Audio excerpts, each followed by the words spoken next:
Here we are at the Centre for Computing History. We're going to be looking at the joys of collecting versus the joy of emulation down here.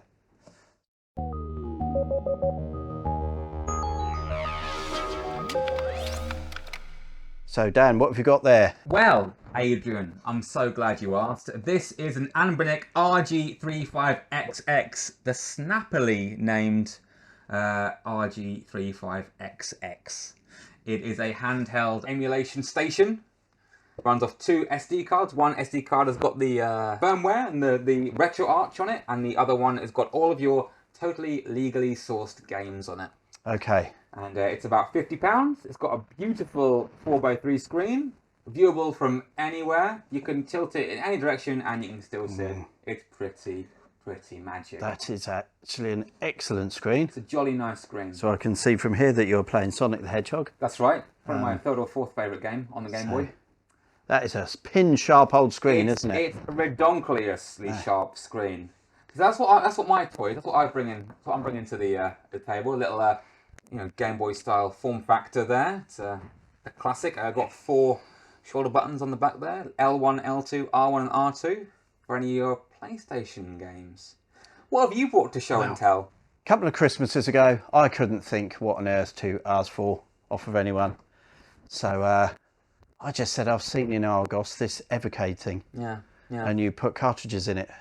Because I do love physically collecting things. I've got shelves and shelves of things at home, sitting there looking glorious, and I got this for Christmas. So this was the first one. So this is the Evercade, the original one, and that's this machine here. And look at the snazzy colours. So it's very Art Deco. I always thought. That's retro. It's very retro. It looks like a 50s American diner made it. It does.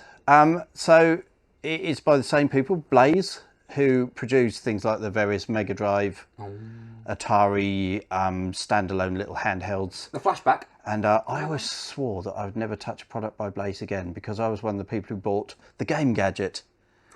So the Game Gadget, it's a very sleek looking little handheld console that was supposed to become the iPod of gaming. And you were going to download games to it and it was going to be absolutely glorious.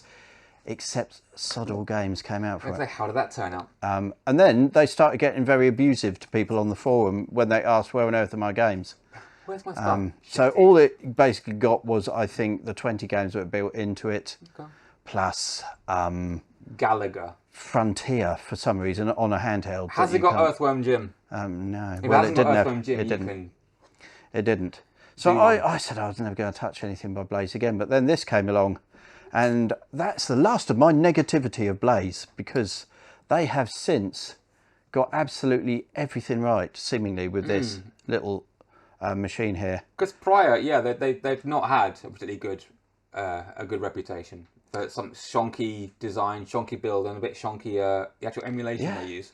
You talk about shonkiness. The first ones that produced this machine, you actually literally couldn't get the cartridge in or out. It was very hard to get it in, even harder to get out. But thankfully, by the time I bought this one, they put that right. But it's secure though, isn't it? It's not going to fall out. Here, these little cartridges. I mean, it's got a widescreen because it has got modern indie games on it. So this one comes up with a nice little menu of your games for your cartridge. It's got a menu. And so it's got a little menu. Does it have custom artwork on the menu? It does. So it's the either the arcade. And here we can scroll through here, and then you pick your game, and then what happens? Yeah, and then you start your game. What game are you starting there, Adrian? I don't know, because I wasn't looking. So it is very professional, but it's in like 4:3 there. So little borders. It's good. So yeah, so this was the first machine that they produced. And you had to update the firmware by plugging it into your PC. Which didn't work for an awful lot of people. It just used to hang up and then brick. But it's got HDMI out, got a couple of shoulder buttons on here. 2. Headphone socket, and yes, the charging cable. Its battery life could be a bit better, to be brutally honest. That's called Techie Packy. That's it, yes. Sounds So amazing. I'm playing Tower Plan Arcade 1. Ah, okay. Those wonderful guys and gals. Yeah. Zeroing and the like. Is that on there? So Oh, it's on, wasn't it? yeah. So I've got 4 fire buttons. I've got select and start. As you do. Dual speakers. And then if I want to get out of the game at any time, just press the menu button and wallop. I can come down to quit the game. And then we're back in the menu again, which is very, very loud. What other options are there during the game? Oh, you've got all kinds of options. So if you want to have scan lines, like the old SNES and NES Mini do. Yeah. I'm going to actually have to have a little look now. Screen brightness, menu sound. Let's turn that off because that's highly annoying. Support and legal. Screen ratio, and whatever your firmware version is. So nothing too exciting on this one. No. So it's just a little, but it was cheap. It was something like £89, and I got 3 cartridges with it, and so started the trouble. Yeah. So I've got 16, 17, 18 and 19 here. Yeah. And me being me, I was thinking I don't like having gaps in my collection. So I was buying the ones that I liked to start with, and then I was like, I need to go back and find some of the others. So I want the ones I hate. I want the really boring ones as well. So yeah, so there are a few that I'm not terribly fond of. Like for instance, I think Gremlin. Oh, it's got Zool on it. That's great. That's all you need. That's just as well, because that is about the only good game on it. I've got you on camera admitting Zool's a good game. Yeah. You are a Utopia dead man in the community. Yeah, Utopia's all right. So, but compared to the others, Zool has always left me. I've had cold, and I'm not entirely sure why. Yeah, Premier Manager 97 on a handheld. I bet that's a treat. On a handheld, and then Brain Bender, and Hardcore 4x4, a racing game. So sounds fun. It's okay, but that's not Gremlin's best by any means. So it needs Jack the Nipper. Yeah, so that would be right down the bottom of my. Is that one of your reluctant purchases? Yes. Right. Then Blaze go and announce that they're going to do a home version. Oof. So along comes the Versus here. I mean, this package is just amazing inside this. Pretty nice. Steel books for. Yeah. There's a steel book for cartridges and 2 controllers, which are wired. 2 wired controllers. You can use things like who's the company that does 8-bit dough? Yes, 8-bit. You can use a little dongle, and they're really good, by the way. But for whatever reason, you can go through all the controls. Yeah. But it won't give you the last one, which is exit to the menu. Oh, okay. So that it will not pick the button that you're pressing, which is really annoying. Okay. So I do tend to stick to the wired controllers, even though. You forget after a while, don't you? When you've used wired controllers, you suddenly get up and drag your console off when you've forgotten you've got a wire in your hand. I have done that a few times with that. So this is the connect your television home system. And you can do things like in here, so you've got 2 cartridge slots. 2 cartridge slots. No waiting. And it's got some quite decent things on there, so that if you plug it in with Atari Collection 1 and Atari Collection 2, you'll get extra games. It'll open up secret little areas. Sweet. All the rest of it, and connect 4 connectors to it. The first one I got stopped working. That's not good. So it just yellow lighted. Oof. So anyone who owns a PS3 will know that horror. Yeah, it extends to this. So, but Blaze excellently, 4 days later, sent me a brand new one. 4 days later. They do good work. They've also helped you out with another problem you had. They did, yes. So, my dog, lovely little fella, little buddy, little beagle, never done it before, never done it again since, decided to destroy a parcel that came through my door. And it was actually one of the arcade collections. I think it was Toad Plan, and he ate it. And I've got pictures of him absolutely destroying this. So I was left with a cartridge. He'd completely ripped this to bits, ripped the instruction manual. And so I sent a message off to Blaze and said, look, do you do replacement cases? Because my dog's gone and eaten. And he ate it well. And they said, well, we'll see what we can do. And a few days later, a parcel arrives addressed to Adrian, Page Mitchell and Buddy. And then it said, Buddy, please leave your master's game alone. And they made a good joke out of it. Apparently it gave him a good laugh in the office. So that was great service as well. So I've now got a nice shiny new. Great guys and gals. They certainly are. And And to reward them for their kindness, you bought all that other tat as well. I have, so I've gone and bought, I then wasn't going to do this, but I then bought the Evercade EXP, or EXP. It's got the same interface as the Versus, so we're going to turn it on here. It's very sleek, it's very, very nice. That's a nice IPS screen. And it really is nice. But so now... Yeah. Oh, look at that, yeah. Now got 2 shoulder buttons. 2 shoulders. Which does mean that they have slightly split the usership. So if you've got the old Evercade with only 2 shoulder buttons, you can remap the controls. Yeah. But if you've got a complicated game that uses... Okay. It's not going to get on as well on the original EXP. But now, that was just the practice run. That's the real one. This is the real one, yeah. So this has got a load of Capcom games built in. So if I go over to this side, so that's the cartridge. Or I come down onto here, this is what's built into the EXP. And it's got a load of built-in Capcom games. And Has it got 1942? It has. It's 42 and 43, I think. Of course it has. Street Fighter's on here, Ghouls and Ghosts, all the classics that I can't remember off the top of my head. So this is the Capcom collection. Has it got Strider? Yes, Strider's on here. Of course it has. Let's have a little look. So Bionic Commando. Oh, 1942, 43 and 44. Oh, Bionic Commando, Commando itself, Final Fight, Breath of Fire. This was something like £129. And also with this, I also... Breath of Fire, the actual Breath of Fire? Not... Oh, blimey, O'Reilly.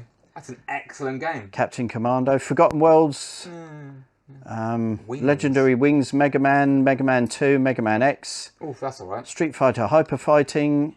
Yeah, Strider, as you mentioned, Vulgus, and Wolf of Battlefield Mercs. So, now also, what is also added to this as well, if I start a game like Commando, let's start Commando. Okay. Play it. And the only thing that does annoy me about this is when you come out of the game, you use that to quit the menu, and that one to go back, and they reverse it unexpectedly, and that really winds me up. Now look, there you go, so there's Commando. And Commando is a vertical scrolling game. It is. Now if you put this in, or if you had this on the old Evercade there, it's tough, you've got a little screen. But I've got a little button on the bottom here. Oh, it goes to Tate mode. And I can now play Commando vertically. Which is what I'm going to do, and start here, and yeah. So they've brought out another edition since. Have they? They brought out another Versus, which was for pre-order, and it's a Duke Nukem set. Yeah. They're producing a couple of thousand of them, and this is what they do. So there's now what they call legendary carts, so ones that have gone out of print. You can no longer get them, and they're becoming more and more sought after. But this is where I've gone with collectible or collecting my games. If I want to play games, unlike your system there, I do have to go and dig the cartridge out. But I will always prefer myself having something that I can look forward to getting posted through my door, and spend an evening playing some games that I probably could have already played on several other systems. Waiting like a caveman. Absolutely. But this will also, this does actually have secret codes in it as well. So does it have the Konami code? There we go. So what you did there, go down to the settings. Five hidden games. Yes, and you do that by entering little codes, which you get clues in certain games. So Gotris, Gribbly's Day Out. Right. Okay, as you should. Great Houston classic. Yeah. Kubo NES game apparently, and then that doesn't count as it. Then no, which is a Master System game apparently, and then Spacey McRacy. That sounds like a win. So yes, you do get these little hidden games as well that you do have to go and find. Yeah. What does the secret code Salamander do? I'm not sure. Can we just check? Salamander. Yeah. Is there one? I don't know. It might do something. It might unlock Salamander. I don't think it's going to. They tend to be more obscure like that. So to get the one for Gribbly's Day Out, it was Gribbly Grobbly to get that. Pretty smart. But Sala man. But I have been asked by other people, why on earth are you bothering with this when you can get these games everywhere else? Very good question. And it didn't do anything. Salamander didn't work. It didn't, because I pressed the wrong effing button at the end. I pressed the wrong blooming button at the end. On, Adrian. Talk about yours some more. I've talked about mine for ages. I don't know what else to say, really. So yeah, that's exactly your point, really, isn't it? Well, you got nothing to talk about. No, I mean, it's literally infinite. You know, you talk about your screen. Oh, you can have. Didn't do anything. I didn't do anything. You can have scan lines. I can have every filter under the sun on here. I can have scan lines. I can have curvature of the screen. I can make it go any other color I want. I can make it be on a specific kind of TV. It's pretty amazing. So it's one of the good things about this is it's infinitely customizable. You have really fancy little menus, like that one, a little fancy Game Boy menu. Look at that, little dot matrix style one. And look, all the consoles are on there. And I mean, kids, all the consoles are on here. Now. Yes, sir. All of them. Blow a myth for us here. Yeah. Right. Apparently, some of these can be pretty difficult to get games onto. They reckon you need to know your Linux a little bit. And no, actually, no, I have to agree with that. It's not difficult. It's not something you can just walk up and just do. I mean, there are really handy guides on the internet. You know, people have made very detailed walkthroughs. But yes, and of course, you have a multitude of operating systems that come with it. It used to come bundled with their own, this Ambonic operating system, which wasn't very good. The emulation wasn't that great. It was a bit wobbly. So a wonderful being called Black Seraph adapted a emulator front end called Garlic OS. Garlic OS is like pretty much the default one for this. It's much more advanced. It does loads of different things. It's a much better array of emulators, and it's really good. You could also run things like Batasera runs on this. Yeah, that's pretty much it. There's a few other things you can use. Lacquer maybe runs on this as well. Basically, once I settled on Garlic, I stuck with Garlic. And of course, it runs really well. And if a game doesn't run really well, you can just change the emulator. So some emulators run games differently. So if you've got a bit of laggy performance, switch over to one of the other ones. So yeah, famously, some of the SNES games run a bit temperamentally. So you can use either one of the other emulators that work better with it. So it's pretty smart. The OS is entirely customizable. You can have custom themes. Can you have custom themes on that? Can you make your own theme? Apparently so.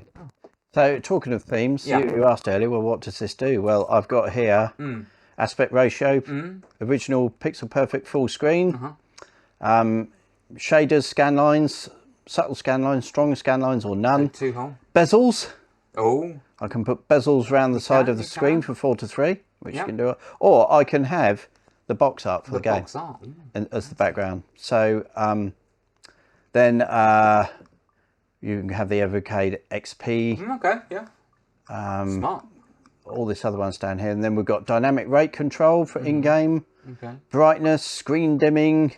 So it will dim the screen after a few seconds, blah, blah, blah. Expect yours does that as well. And then, just pick normal scan lines. So just do that as well. And these are just worth thinking about if you just like collecting stuff. So this is probably the last bastion now of collecting stuff, because what terribly awful statistic did we come across?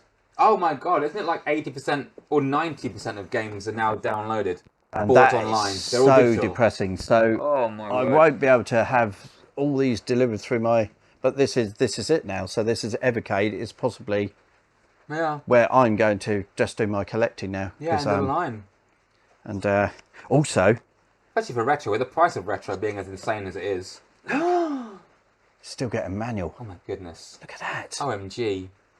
So every little game here explained. I mean, this is supplying everything. This is my go-to now. I don't really use my actual Game Boy. I don't use my fully custom kitted out Game Boy Color because I don't need to. But now you've got this on your shelf. Boom.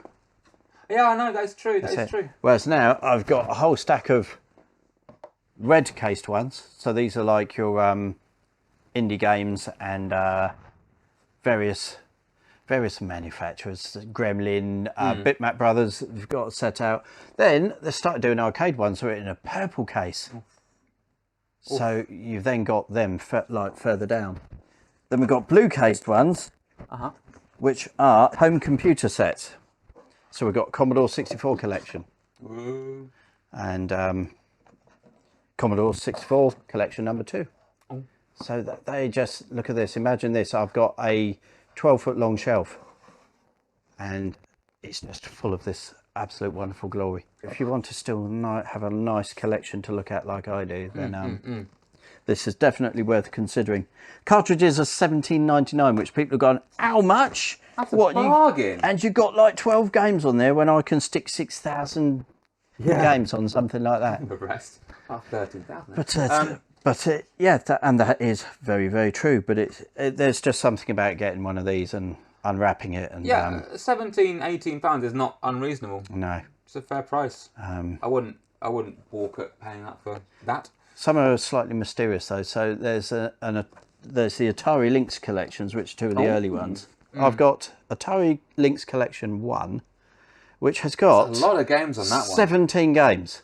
Now for the same price, I've got Atari Collection 2, which has got 8. But they're way better games. These are a real good selection of games. Slime World, Blue Lightning, Chips Challenge, California Games, Zalor Mercenary, great little shoot 'em up, Checkered Flag. These are really, really good games. Pretty good. But yeah, it's just when you get 8 on one and 17 on the other unusual. For the same price, you do kind of go, a little bit. Is Alien vs Predator on anything? Not on any of these, no. No. Are you talking about the Atari Jaguar version or no? Or the Lynx version? That would run. No, Lynx version, obviously. The superior so version. For those that don't know, Alien vs Predator was never finished, but it's on there, but it's not finished. You can only play as the Marine, I think. Again, that's one of the good things about basically stealing things. You can play stuff that it shouldn't be out. Like I've been playing a lot of Pokemon Picross. It's rubbish. It's a really bad Picross game, but it never came out. But I can play it on here. No questions asked. It's pretty cool. Pretty cool. And what sort of machine does that go up to? This will comfortably play a PS1. Comfortably. PS1. That's the limit. N64 you could, but as you can see, we are lacking some of the controls. And is it at all choppy or? I've now actually tried. It's probably is quite a bit choppy. You're going to try now, aren't you? I might have to try now. Yeah. I think you can jam some. So people are weird. I think you can use this to put a USB controller in there, but it also has mini HDMI out, and people use this as their console. They'll hook up to a screen and then hook a controller in here, which just makes my head hurt, because then why bother? Just why? Used to do that with the Sega Nomad. Years ago, you could plug a Mega Drive controller into it for 2-player. Interesting trick back then, but now it's like, why? Yeah. Can you hook that up to your telly? Yeah, of course, yeah. You can hook that up to your telly. Yeah, it's got some Wi-Fi. It's got Rumble, built-in Rumble. That's one thing. None of these things have got Rumble. Don't need it. It only works with a handful of PlayStation games. Yeah. Nothing else has Rumble. I suppose no games rumbled back then. Exactly, that's the rub. Yeah, why would they? It didn't exist. But yeah, my Evercades, as well as their own little screens on these two, you can connect HDMI. Yeah. And it's relatively decent actually, and of course 720p output though. That is 720p. And so slightly more than that, is it? A bit. Yeah, so we can actually hook up to the TV for a bit of Evercade action. This isn't even a flagship model. This is kind of like a budget thing. There are some out there that are ridiculously good. Like this is, I got this because it fulfilled all my needs. I basically wanted the Game Boy emulator, portable Game Boy emulator, and Advance and all that other stuff. And the fact you can play PS1 is pretty much a novelty, to be honest. I've not played that much PS1. I've played a whole load of Game Boy games on here. But you can get ones, a similar form factor to yours. You can get ones that are landscape, two-handed style. And it'll run anything. PS2 onwards. It's absolutely bonkers. And of course there's a Steam Deck, which is pretty much, as it stands, probably the ultimate emulation handheld as it goes. It runs the Switch better than the Switch runs. That's not right. That's not right. The Steam Deck is a better Switch than the Switch is. If you're interested in Switch games... It's newer though. Huh? It's newer though, isn't it? And it's also more powerful, because the Switch is a 8-year-old tablet at this point. Which they seem to have absolutely no intention of replacing, because it's still selling like hotcakes. Why would they bother? Stop buying a Switch! If you want a Switch 2, stop buying them. 132 million now, I think, aren't they? Ridiculous. I don't know how many the Evercade's done, but it's almost certainly not 132 million. We do both really like the Switch. Oh my god, I've put so many hours into my Switch. I'm playing. Otherwise, we're going to get killed by the toxic dump that is Nintendo fanboys are the worst. The worst. So, You are the Oh, worst. that's the one thing as well we haven't spoken about, isn't it? You can go on places like Reddit and you've got your lovely little community for your emulation machines, and the Evercade one, it's really, really nice people on there. You ask a question and you don't get some kind of sarky answer, Actually, which you get from 90% of retro. Oh, you think you know that, blah, blah, blah, blah. But the Evercade community so far is still a really nice group to go and ask questions and tell them how much you're enjoying a game and not get ripped to shreds or trolled in the comments, which is absolutely awesome. Right, well, we've discussed the pros and cons of or just the pros, collecting physical products and the emulators. The endless list of pros. Just hope you've enjoyed our little look at our latest little gadgets. I think we can wrap this up and say thank you very much for watching. Do check out our Patreon. You might want to join it. Oh, that'd be lovely. Check out our many hundreds of other videos we have online. We've got lots of other things on there. That's right. So go and check them out. Do enjoy them. But for now, goodbye. Thanks very much.